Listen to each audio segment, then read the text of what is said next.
By the end of this decade, it's estimated 3/4 of all small businesses in Canada will be using computers on a day-to-day basis. Society is increasingly more reliant on computers, but unfortunately, that's leading to more misuse and criminal use. Tonight, in the first of a special ASN News Focus series on computer crime, Mike Cameron looks at a not-so-harmless hobby, computer hacking. Like thousands of others, teenager Mike Keen's hobby is playing with computers. Keen is a computer enthusiast, as opposed to a computer hacker. Hackers take the hobby one step further and engage in what's considered unethical and sometimes illegal activity. Keen's equipment is not sophisticated. Nevertheless, it's capable of gaining access to other computers and of breaking the law. To get somewhere where you're not supposed to go, if you have the phone number, it's easy. With a common device called a modem, a hacker links his terminal to a telephone line. Simply put, if the object is to access information in a databank, the hacker must have the target's phone number. The next hurdle is finding the proper password. Now I'll try what's close to his heart, the name of the computer he uses. Incorrect, try again. So, okay, it's giving me 1, 2, 3. This is my 4th try. Keen says computer enthusiasts and hackers often share their knowledge of secret passwords and phone numbers, either by word of mouth or club bulletin boards. Like most of the numbers I have here, I've got off other boards, or I've had friends who gave them to me. Companies with a stake in computer security say it rarely remains harmless.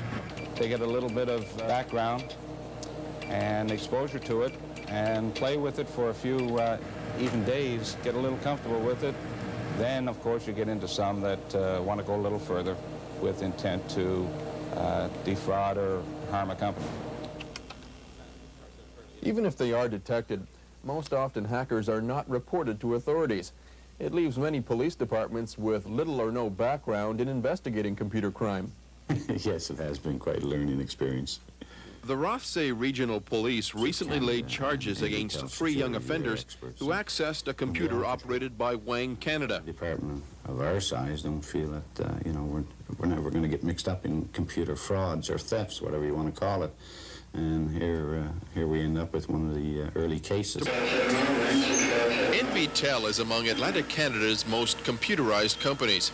It not only uses several computer systems on a daily basis, NBTel equipment transmits information for other companies, sometimes confidential information. Right now, there's probably on any one of these circuits a customer that's sitting with their goodies at a cash register, waiting for their credit card to come back being authorized to ensure that it's valid.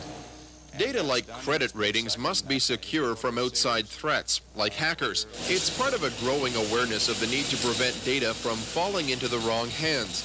The wrong hands can be those of the curious, a competitor, or a criminal. The philosophy is simple. Information should be protected like any other corporate asset. Practicing that philosophy starts at the top. If you haven't got your support of upper management, you might as well say goodbye to your program. I have found that various companies who do have computers, upper management do not get themselves involved in the computer environment. Commercial crime investigators say it's disturbing how often executives opt for a hands-off approach to their own computer systems. Concern about computer crime is relatively new. Incidents are frequently not reported, but of recent cases, almost half involved embezzling of funds. Much less often, it was theft of information or programs. Altering data on file or theft of computer services each accounted for about 12% of crimes investigated. In investigating computer crime, there are special obstacles. The crime is frequently slow to be detected, and evidence hard to obtain. It's often difficult to pinpoint suspects in a computer crime investigation. They're frequently well-educated, highly skilled, and placed in a position of trust. And immediately, what you're going to get... Authorities are now hoping schools can contribute to a more responsible use of computers.